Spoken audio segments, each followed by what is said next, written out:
Hello বন্ধুরা, আমি রাকিব আপনাদেরকে আবারও স্বাগত জানাচ্ছি ইন্ডিয়ান ভিসা রিলেটেড আরেকটি নতুন ভিডিওতে। আমি আজকের এই ভিডিওটি তৈরি করেছি। আসলে আপনারা সবাই বলতেছেন যে ভাই আসলে আপনি কি ভারতীয় ভিসা রিলেটেড কোনো কাজ করেন কিনা, এটা সেটা অনেক কিছু বলতেছেন। আমি তাদের উদ্দেশ্য করেই বলতেছি যে না, আমি ভারতীয় ভিসা রিলেটেড কোনো কাজ করি না, কিন্তু ভারতের যতবারই আমি গিয়েছি ভিসা সংক্রান্ত বিষয়গুলো আমি নিজেই ডিল করেছি এবং কি আমি নিজে এই কাজগুলো সম্পাদন করেছি। তবে আজকের ভিডিওটি করার উদ্দেশ্য ছিল এটাই যে আপনাদেরকে আমি সেই জায়গা থেকে বলার জন্য যে যেই ভিসাটা আপনি নিজে করতে পারবেন অথবা নিজের মাধ্যমে সব কাজ সম্পাদন করে ভিসা সেন্টারে অ্যাপ্লাই করে আপনার ভিসা আপনি নিতে পারবেন, তাহলে কেন অন্য সহযোগিতা নেবেন? এখন প্রশ্ন আসে যে ভাই সবাই তো আর বুঝে না, সবাই বুঝে না। তখন আপনার আশেপাশে এমনও অনেক লোক আছে যারা ভালো বুঝে, তাদের শরণাপন্ন হন অথবা একটু রিকোয়েস্ট করে বলেন, দেখবেন যে আপনার কাজটা সম্পাদন করে দিবে। আমি দেখেছি আমাদের দেশে বিশেষ করে সবাই সব কিছু করার ক্ষেত্রে দালালকে বেশি প্রাধান্য দেয়, পরে আবার আমরাই দালালকে গালিগালাজ করি, বকাঝকা করি।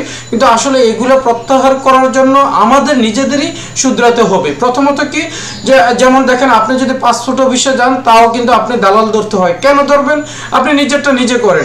এখন বলবেন যে ভাই আপনি কয়টা কাজ নিজে করেছেন? ইনশাল্লাহ আমি এখন পর্যন্ত যা করেছি, এই পাসপোর্ট থেকে শুরু করে ভিসা সংক্রান্ত এটা সেটা সব কিছু কিন্তু আমি নিজেই করেছি, কখনো কোনো দালালের শরণাপন্ন হয়নি।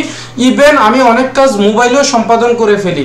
আপনিও ভাই একটু চেষ্টা করুন, দেখবেন হয়ে যাবে। কারণ কি, গুগল এবং কি আপনার যে ইউটিউব রয়েছে, এখানে কিন্তু বিভিন্ন ধরনের তথ্য রয়েছে। আপনি ইচ্ছে করলে যদি একটু সময় খাটাখাটনি করেন এবং কি আপনি নলেজ গ্যাদার করতে চান, অর্থাৎ অর্জন করতে চান, তাহলে কিন্তু আপনি এই জায়গা থেকে নিতে পারবেন। অর্থাৎ গুগলে আপনি লিখে সার্চ দিলে আপনাকে বিভিন্ন ধরনের ইনফরমেশন তথ্য দিয়ে হেল্প করবে, আর সেই অনুযায়ী আপনি কাজ করেন, দেখেন অনেকটাই হয়ে যাবে। আর নয়তো যারা একটু ভালো বুঝে তাদের শরণাপন্ন হন। তবে ইন্ডিয়ান ভিসার ক্ষেত্রে আমি বলবো যে কোনো দালালের শরণাপন্ন না হওয়াটাই ভালো, যেহেতু এখন দালাল ধরার জন্য ওনারা নিজেরাই পদক্ষেপ নিতেছে, অর্থাৎ ভিসা সেন্টার নিজেরাই পদক্ষেপ নিতেছে যাতে কোনো দালালের শরণাপন্ন হয়ে এখানে কেউ না আসে। তাই জন্য কিন্তু এখন দেখেন আপনার ই টোকেন সংগ্রহ করতে হলে সরাসরি আপনি মোবাইল নাম্বার নিজেরটা দিতে হবে এবং কি নিজের মোবাইলেই টোকেন নাম্বার এটা সেটা সব কিছু আসবে। এবং কি ওনাদের এমবেসিতে যে অর্থাৎ ভিসা সেন্টারে গিয়ে যখন আপনি কাগজপত্র জমা দিবেন, তখনই কিন্তু ওনারা দেখবে যে আসলে এটা কি কোনো দালালের শরণাপন্ন হয়ে এসেছে কিনা।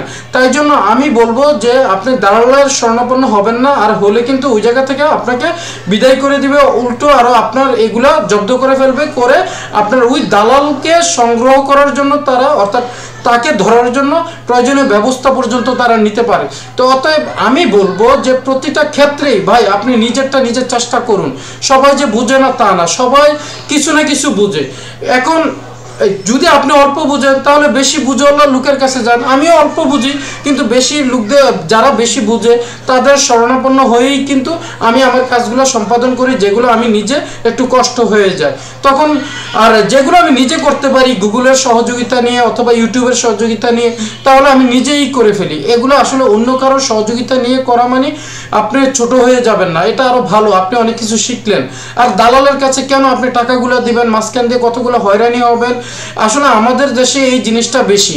বিশ্বাস করেন ভাই, যেটাই দালালের চিন্তায় এসে গেছে, আমি ওই কাজ থেকে হয় নিজেকে প্রত্যাহার করে নিচ্ছি, না হয় নিজেরটা নিজে যেভাবে করার ওইটাই নিজে করেছি। কখনো কোনো দালালের শরণাপন্ন হয়নি। ইভেন আমার ভোটার আইডি কার্ড পর্যন্ত আমি ঠিক করার জন্য ন্যাশনাল আইডি কার্ড ঠিক করেছি আমি নিজেই গিয়ে, নিজে সব কিছু করে ঠিক করেছি প্রতিটা ক্ষেত্রে।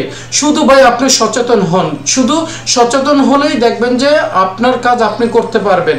আমার জন্ম নিবন্ধন থেকে শুরু করে প্রতিটা সেক্টরে আমি দেখেছি যে কিভাবে হয়রানির শিকার হতে হয়, কিন্তু তারপরেও আমি দালালের শরণাপন্ন হইনি। আমি নিজেরটা নিজে করেছি। তাই আপনারা নিজের কাজ নিজে করুন, ইনশাল্লাহ আপনি সফল হবেনই। আর সেটা যদি আপনি একটু ব্রেন খাটিয়ে, আইকিউ খাটিয়ে, টেকনিক্যালি করেন, দেখবেন যে ইনশাল্লাহ আপনি পারবেন।